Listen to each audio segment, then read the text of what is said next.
వాళ్ళ తాత జాగిరా రాసి అని కానీ నేను అడుగుతున్నా.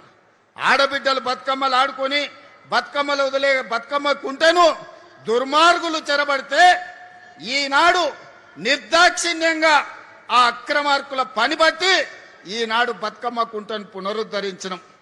గొప్ప గొప్ప వ్యక్తులు గండిపేట హిమాయత్ సాగర్ను ఆక్రమించుకుంటే వాటన్నిటిని తొలగించే ప్రయత్నం చేస్తున్నాం. ఇవన్నీ మా కోసం కాదు, ఇవన్నీ భవిష్యత్ తరాల కోసం. ఈనాడు ఢిల్లీ చూడండి, కాలుష్యంతో బడులు బంద్ అయినాయి, పార్లమెంటు బంద్ అయింది, ప్రభుత్వ కార్యాలయాలు బంద్ అయినాయి. ముంబైలో వాన వస్తే రోజుల కొద్దీ ఇంట్లోకెళ్ళి బయటకు వెళ్ళలేని పరిస్థితి. బెంగళూరులో ఇంట్లో నుంచి వెళ్తే ఎప్పుడు ఎయిర్పోర్ట్కి వెళ్తామో మనకు తెలియదు. చెన్నైలో వాన వస్తే పడవల్లో తిరుగుతారు. కలకత్తాలో శాంతి భద్రత లేక కత్తులతో పొడుచుకుంటారు. మరి ఇన్ని నగరాల నుంచి మనం ఏదైనా నేర్చుకోవాల్సిన అవసరం ఉందా లేదా చూడండి. అందుకే ఈనాడు దుర్మార్గులు ఆక్రమించుకున్న వాళ్ళు కబ్జాకోరులు బాధపడ్డా సరే కొద్దిమంది బాధపడవచ్చు, లక్షలాది ప్రజలకు న్యాయం జరుగుతుంది. ఈ నగరం అంతర్జాతీయంగా రాణిస్తుందని హైదరాబాదు నగరంలో కబ్జాకోర్ల కోరలు బీకడానికి ఈనాడు మన ప్రభుత్వం పనిచేస్తుంది. భవిష్యత్తులో ఇంకా బలంగా వ్యవహరిస్తుంది. దుర్మార్గులను తోకగత్తిరిస్తుంది. వాళ్ళ వెనకాల ఉన్నోళ్ళని కూడా వాళ్ళ పని పడతామని చెప్పి ఈనాడు ఈ వేదిక మీద నుంచి నేను చెప్పదలుచుకున్నా. అందుకే మిత్రులారా, ఈనాడు ప్రపంచం మన వైపు చూస్తుంది. చరిత్రలో జూన్ 10, 2026 తారీఖు చరిత్రలో సువర్ణ అక్షరాలతో లిఖించబోతున్నాం. భారత్ ఫ్యూచర్ సిటీలో ఈనాడు green pharma, sports, education, health, అదే విధంగా AI, data centres, GCC centres, global Fortune 500 కంపెనీలను వీడికి రప్పించేదానికి ఈరోజు పునాది వేసుకున్నాం.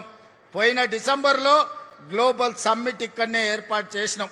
ప్రపంచ దేశాలన్నిటినీ ఇక్కడికి రప్పించగలిగినాం. మళ్ళీ డిసెంబర్లో గ్లోబల్ సమ్మిట్ను మా శ్రీధర్ బాబు గారి నేతృత్వంలో అద్భుతంగా నిర్వహించి ఇక్కడికి ప్రపంచ దేశాలను రప్పించడమే కాదు, వాళ్ళ పెట్టుబడులను ఆకర్షించి మన స్కిల్స్ యూనివర్సిటీలో మన ఏటీసీలలో చదువుకున్న వాళ్లకు లక్షలాది మందికి ఉద్యోగ ఉపాధి అవకాశాలు కల్పిస్తాం. అందుకే మిత్రులారా, ఈనాడు మీరందరూ కేఎల్ఆర్ గారి నేతృత్వంలో ఫ్యూచర్ సిటీ డెవలప్మెంట్ అథారిటీలో మీ గ్రామాలను కలపాలని మీరు ముందుకు వచ్చిండ్రు, మీరు తీర్మానాలు చేసిండ్రు. మా కసిరెడ్డి నారాయణ రెడ్డి కల్వకుర్తి ఎమ్మెల్యే గారు కూడా కొన్ని ప్రతిపాదనలు తెచ్చిండు. ఇవాళ సూచన ప్రాయంగా కొన్ని గ్రామాలను ఫ్యూచర్ సిటీలో కలిపినాం. భవిష్యత్తులో కార్యాలయం ఇక్కడనే ఉంటుంది. గ్రామాల వారీగా చర్చలు చేసి వాళ్ళందరినీ కూడా ఫ్యూచర్ సిటీలో కలుపుతుంది ప్రభుత్వం. ఈ ఫ్యూచర్ సిటీని దేశానికే కాదు ప్రపంచానికే ఒక గొప్ప నగరంగా రాణిస్తుందనడంలో ఎవరికి ఎలాంటి అనుమానాలు లేవు. అడ్డం పడ్డోళ్లను అడ్డంగా తొక్కుకుంటూ పోతారు ఈ ప్రాంత రైతాంగం, ఈ ప్రాంత ప్రజలు.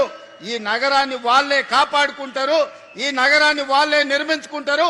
ఈ నగరాన్ని ప్రపంచానికి అంకితం చేసే యువత ఈ ప్రాంతంలో ఉన్నారు. వాళ్ళ మీద నాకు సంపూర్ణమైన విశ్వాసం ఉన్నది.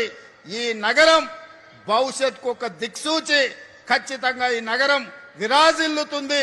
హైదరాబాద్కి ఎంత గొప్ప పేరు వచ్చిందో పర్ల్స్ విషయంలో కావచ్చు, హైదరాబాదులో ఫ్రూట్స్ విషయంలో కావచ్చు.